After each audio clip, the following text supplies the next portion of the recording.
Good morning, Dr. Santos. How are you? Good. How are you? I'm doing just great. So I wanted to start with the quote that you have on the inside of the program notes for this year, which is, "As much as possible, I let the subconscious lead, as my conscious mind struggled to render dream dictation into linear language that might resonate with another. In this liminal state, in between both and neither, the answers lie." Can you elaborate on that? I'll do my best. Um, I think that it's kind of tough for composers to actually speak articulately about their own work. Sometimes, often maybe just because we're so close to it, and it's such a stream of consciousness activity. Even though we bring our objective shaping into it and crafting, so we gain a certain amount of expertise over the material, I think, but then this material that I was working with where it was in essence something that I couldn't actually see into. You had to kind of feel through the dark and looking for these what do they call it? The Jungian archetypes underneath things. Sometimes things can be right in front of your face and you don't see them. Mm-hmm. Sometimes you don't realize you've never seen something. You've only had a belief in front of you, and those kinds of things. So partly, I guess that's kind of the meaning of that quote. I was really wanting to know what was coming out, trying to serve that these shadowy impulses Mm-hmm. and bring them to light. And and I don't know that I ever have any firm answer to what I learned, although I tried to be as clear with the way I brought it out and the way I presented it. Here's another thing too, is that over the years, it's been what, 2019 was when I wrote Mm-hmm. it. And it's been performed in a number of places. And over the years, I start to realize, hearing people's different interpretations, what they're bringing to it, and even if they're bringing their whole honesty to it, they're bringing other facets to the character that I hadn't imagined. So it's starting to, for me, be a kind of thing where I'm trying to learn what it is telling me still, and I Wow. think now I don't quite. I just watch. I go there to the rehearse. Go there to performances and rehearsals and meet with people, and I realize, boy, I hadn't thought of it that way before, or maybe I did and it was buried, or, it was part of some other vision, but then has re-implemented over the years, but I'm still learning from it. So, I don't know the Wow. answers. What did I say at the end of that quote? Between Something both about and the neither, answers the lie. answers lie. Between both and neither, the answers lie. So, there's double meanings all the way through this piece. There are puns, and there are multiple interpretations, multiple definitions of things, multiple usages of things, and sometimes the meaning of one word, like lie. Lie can mean deceit, deception, or it can mean just being and lying there. Yes. So there's many different. The piece is replete, I think, with all those kinds of things. So it's kind of tough for me to be the authority eventually on what it is. But I'm kind of, at this point, I'm more of the, well, I'm a little bit of an instigator, I suppose, because when I meet with folks, the new singers doing it, new vocalists doing it, I'm not interested that in. I mean, I'm interested in them looking at the architecture that I formed, and the note and the events that the note events and sound events and silence events that I've chosen carefully. I want them to be aware of them, although on occasion I've started to find that the voice doesn't just have to fit in a tenor's body.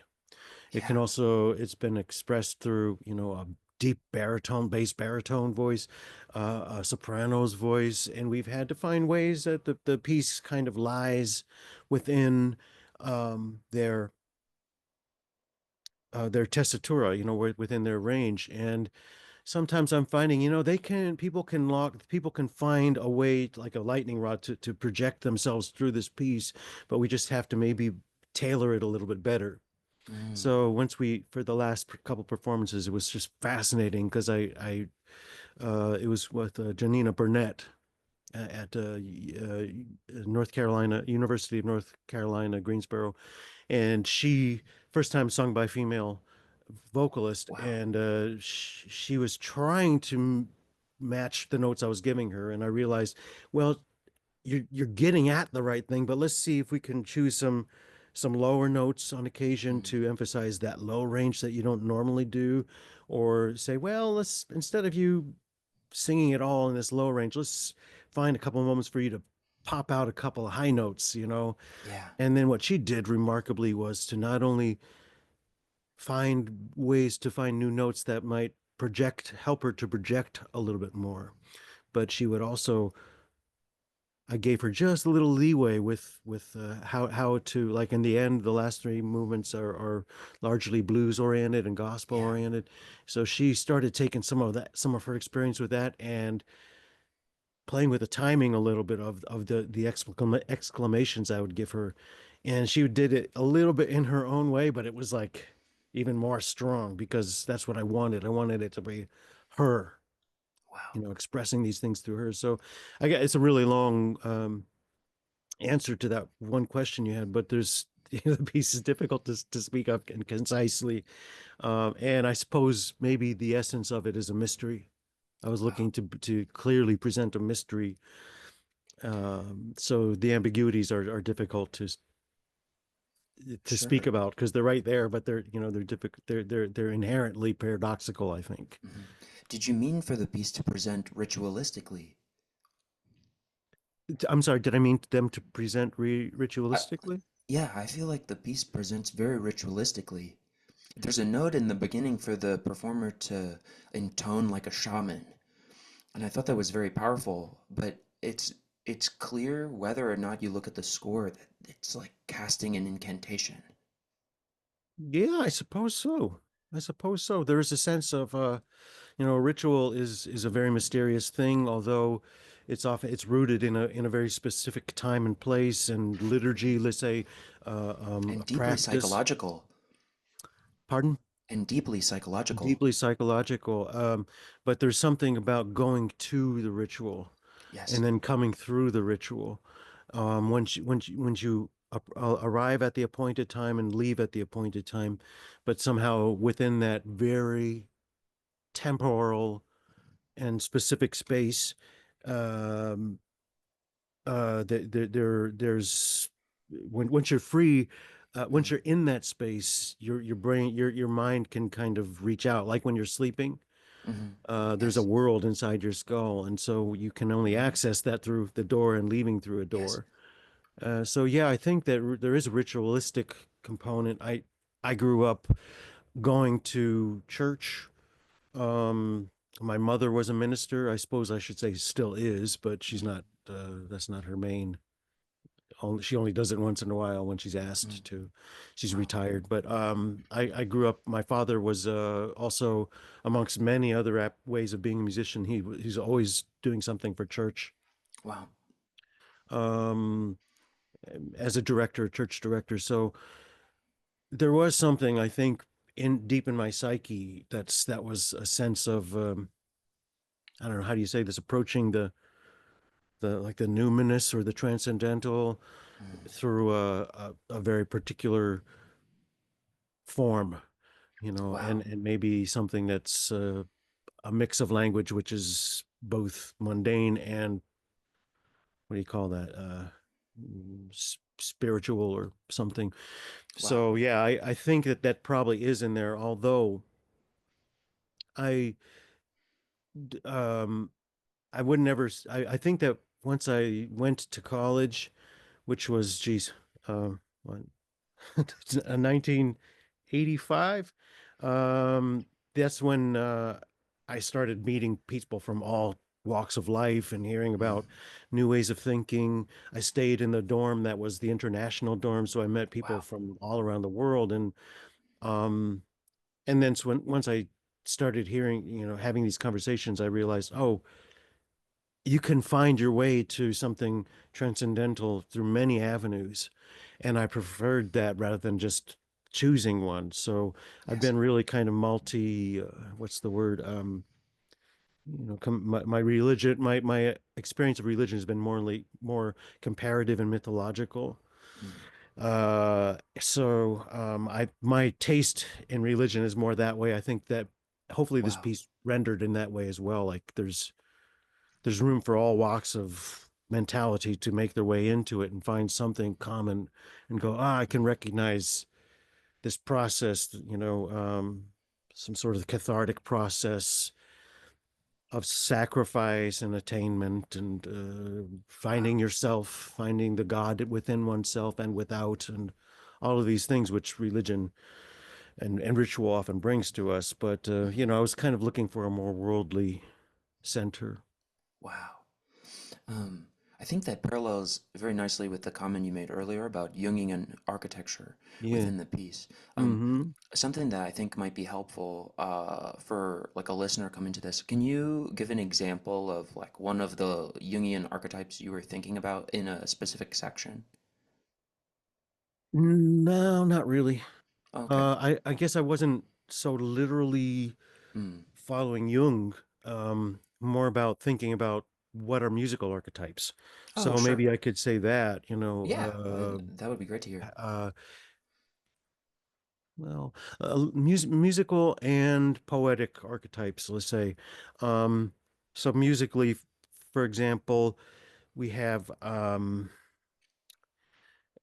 references to certain stylistical tropes. Mm.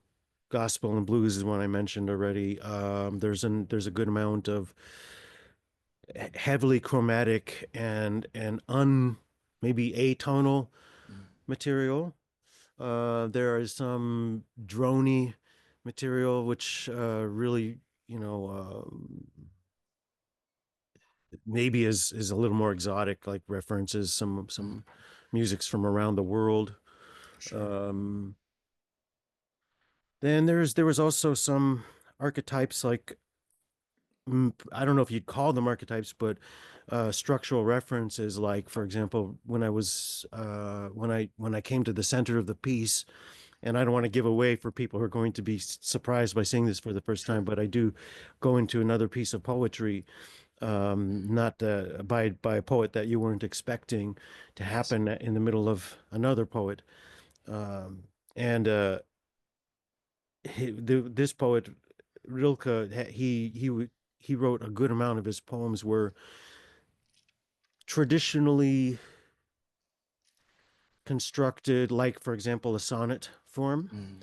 where you have a very clear, let's see, A, B, C, D, C, D, E, F, G, E, F, G, or something like that, some very clear Mm. form. And what does that have to do with all of the moment of like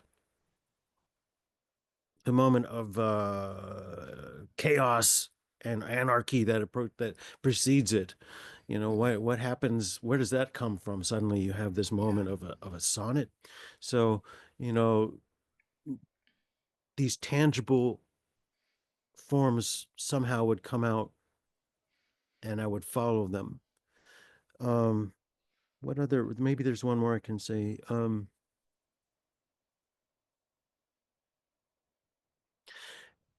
The sense of archetype being in my voice, like Mm. I had I originally wrote this piece thinking of my voice.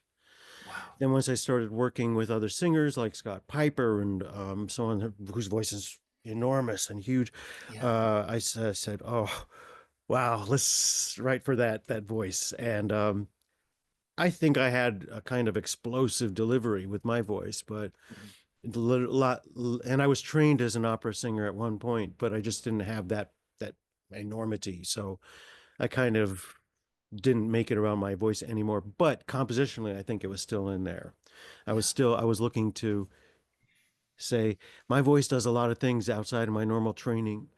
Mm. Like when I was doing open mics an awful lot, I would be asked to sing country music. I'd be asked to sing Wow. harmonies and blues. I started screaming at the top of my lungs and finding these high notes I could belt out, which I didn't think I had in me until I Yeah. started getting into a situation which called me to like explode some notes out. Yeah. So then I kind of started going with that voice and said, let's experiment with that a little bit. I like growling and finding these kind of whispery sounds that are in the dark. Um, Kind of scary.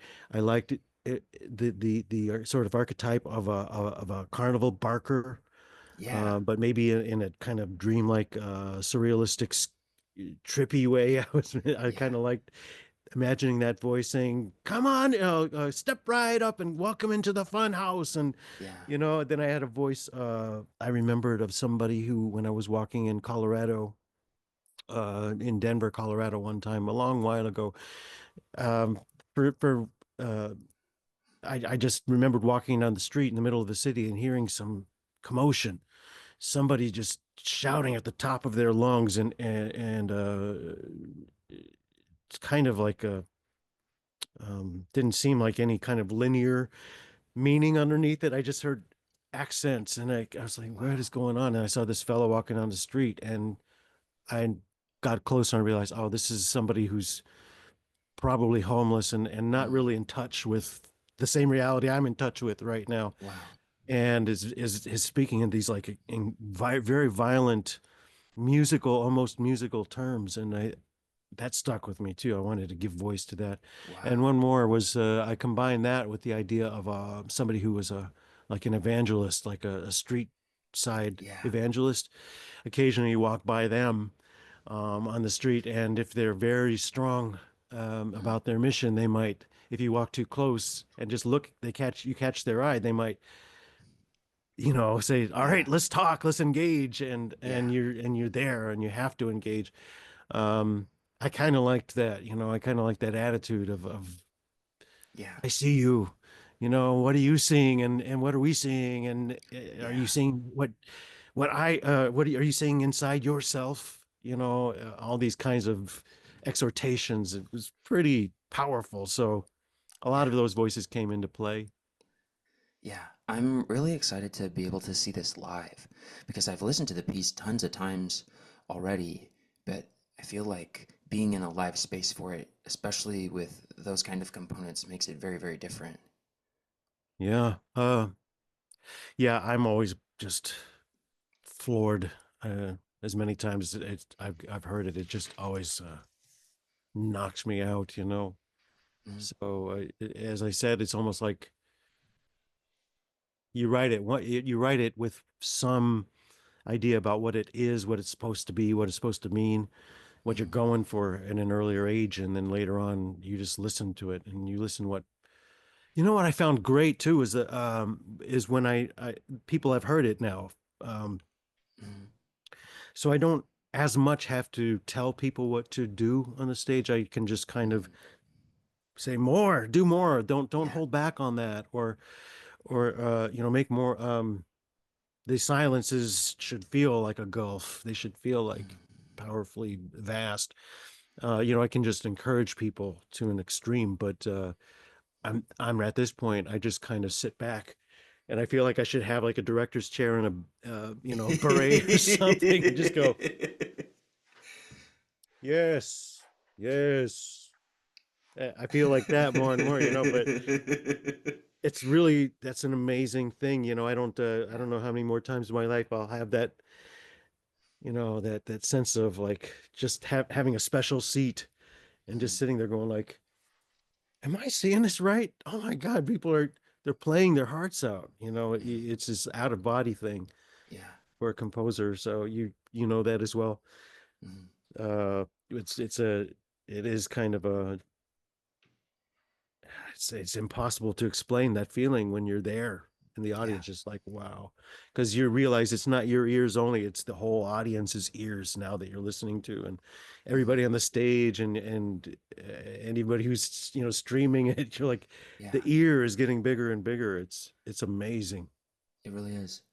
Um, I'm curious, could you talk about the timeline of composition? I mean, this is such an enormous piece. How long did it take to write? Oh,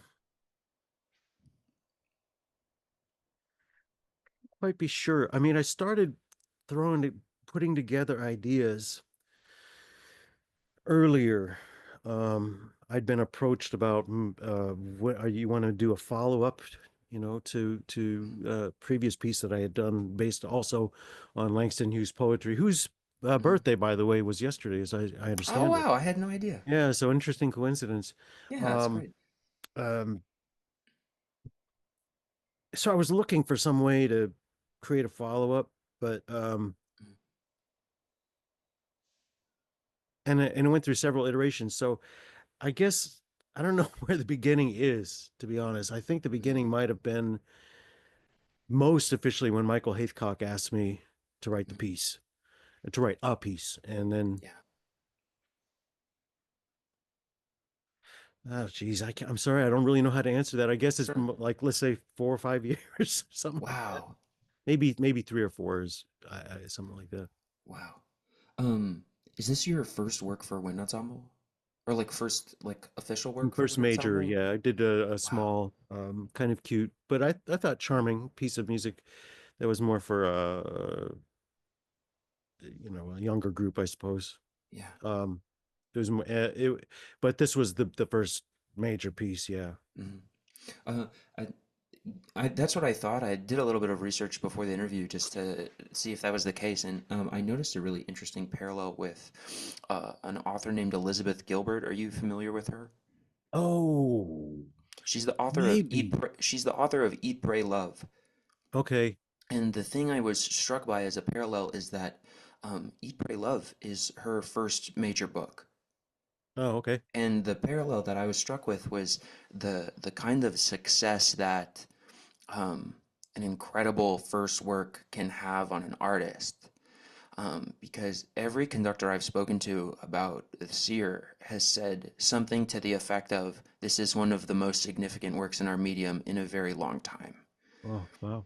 And Appreciate that. I was struck by that parallel because I mean Eat Pray Love was like an enormous book, got a movie starring Julia Roberts, and I know you recently finished a new work for Wind Ensemble, and I was curious, how did you approach another work, like doing another work in this medium, given the success of the first one? Because I imagine that could be kind of intimidating. Yeah. Yes. Yeah, it was. I just finished not beginning of December, and then well finished the main score, and then I've been doing parts or yeah, I've been churning out the parts and doing tons of revision and then going back to the score, and so it's kind of like the second layer of Hmm. touching up. But no, you're right. Getting into it was thinking, oh God, this has to be, the one. This has to be this is my sophomore jinx. I got to overcome my sophomore jinx. Um, but no, it's done. I like it. I think it's gone to another place. So I didn't want Cool. to, I wasn't going to repeat the Seer, but I didn't Yeah. want to discount it either. Um, so it is kind of you can hear evolutions of some ideas perhaps, but Mm. it's definitely a new piece. Awesome. Um, yeah, and I suppose if they're well, let's say okay, I guess one thing I wanted to make sure was that the piece had its own legs, and that it was going to be something that was going to be much more free to be performed around. Mm. Um, I think the Seer it, it's still being people still have interest in performing it, but it's a Sure. chunk of time. It's a big piece of music, so Yeah. I don't know if it's as frequently done, which is fine by me as long as it's done once in a while. Um, Sure. but the new one, I wanted to have something where it was going to be. I mean, it's consortium uh, Mm. uh, commission, so there's 16 schools that want to do it. So I wanted to have something that Awesome. was just going to be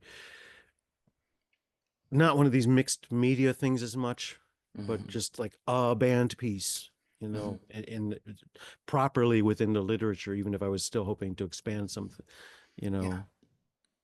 I don't know. I think the cliches seer, or something I like that. think the seer, like, I mean, it fits great in the literature. It's both like everything that I expect a wind ensemble to do and nothing I expect a wind ensemble to do, which Uh, I I love think that. it's, I think that's part of what makes it so powerful. That's one of the greatest things I've heard. That's phenomenal. Thank you for saying that. Absolutely. I kind of heard similar things in the sense of a comment I've received a number of times is people listen to it and they from the first moment they were like, what is this? And Yeah. then like it just didn't stop. They even to the end they're going, what is this? Yeah. And even the last guy who conducted it says every time I get to the end of it, I'm going, what just happened? Hmm. What just happened? It's like this Yeah. strange, When did you moment of decide? in between. When did you decide to include the lights up at the beginning and the lights down at the end? Well,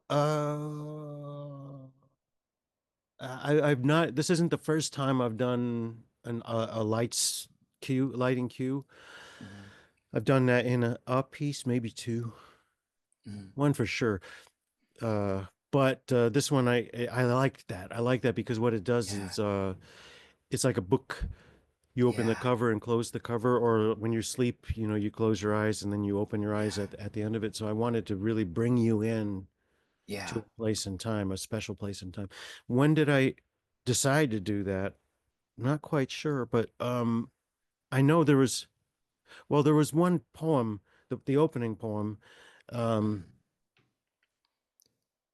which was a real struggle to figure out what poems I was going to choose Hmm. because so many I could relate to so many. Yeah. But when I found that, for some reason, I just it hit me the right way. Hmm. And when I turned middle age, Hmm. I used to be a night owl all the time. I Yeah. mean, all night long. That's the way I used to do it. And then when I got to be middle age, I didn't do that anymore. I would wake up early in the morning with no rhyme or Yeah. reason. I mean, sometimes I'd have anxieties and this and that for Yeah. what I needed to do, but sometimes it's just like, "Boom," I'm on at like 4 or 5 in the morning. I'm going, Wow. what? What am I? Why? What do I need to do? Why am I awake? And there's no answer there. So I just said, Yeah. okay, I'll just sit here. So I'd be sitting in the dark a lot and waiting, and at that time I'm memorizing poetry a lot. Hmm. Um, Memorizing poetry has been a good thing for me because it was kind of a meditation device as well as Wow. my mind. I just wanted to maybe it was a sense of a ritual, I suppose, but memorizing poem, like I was really into the Tao Te Ching at that time. So I was Wow.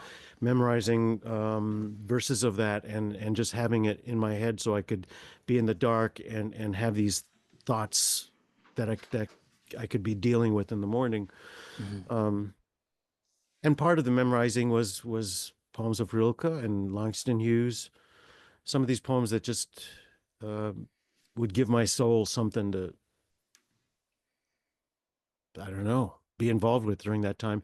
And when I'm sitting in the dark, sometimes that one poem came to me.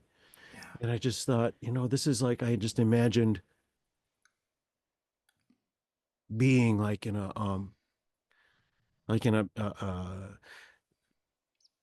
some old apartment block or something like that. Yes. Very dark and beat and dilapidated and maybe somebody who's been living in that apartment for many years, but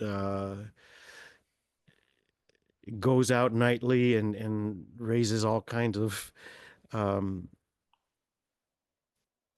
crazy chaos, and then comes back in the morning Hmm. and starts it again, but watches the sun come up. And I just imagine somebody walking through a dark hallway with a Yeah. key and nobody around, like in the middle of the or maybe in the morning before the sun's come up, and you can Yeah. hear reverb and Yeah. just imagining your voice just bouncing off the walls. I don't know. When when I walk in a dark hallway, I don't deal well with the dark, you know. Yeah. I usually have to find some way to get my mind. the courage to keep walking through the Yeah. dark. And part of that is singing a song or having a poem. If you're going, okay, what's on what's in the perimeter, Yeah. you need something to help you keep a focus. And that poem was kind of like, somehow it just worked so well. And Yeah. then I just yeah, I don't know. I had this vision of it opening up that way and closing that way, and then I brought it to the people I was collaborating with, and Mm. they it sounded like a good idea. And then you had this sense of the metaphor, of the Yeah. daily clockwork of life, and then life's clockwork, Yeah. the seasons of life from birth to death, um, and then from minute to minute, you have the sense of how we're ensconced in various time periods, and Yeah. what's in between. Yeah. Well, we've kind of come full circle, so I think this is a great place to end. Great. If folks want to find out more about you, your music, where's a good place for them to go? Well, you can go to at ericsantos.com is my own personal website, Mm, and it's it's not the most standard clean website. It's kind of a big uh mm, scrapbook, I think, of my work, because I like a lot of variety. So, mhm. there's things I've done with my band, there's things my classical work, there's things that I've done a lot of work with this group with these groups in Japan, Wow. that are Butoh artists, Butoh. Um, I've also um, well, you can go to that. That'd be Yeah. one place, and then, well, the School of Music website at University of Michigan too. I think they kind of link into the same thing. Cool. And for anybody that's listening that's interested in seeing or viewing our performance of this year with Illinois bands, you can come check it out on Tuesday, February 18th at the Krannert Center for the Performing Arts at 7:30, or you can catch us on YouTube for the live stream, and the link to that is on all of our social medias. So, Dr. Santos, thank you so much for this time today. This is a beautiful Really chat. appreciate it, Andrew. Thank you. Absolutely. Take care.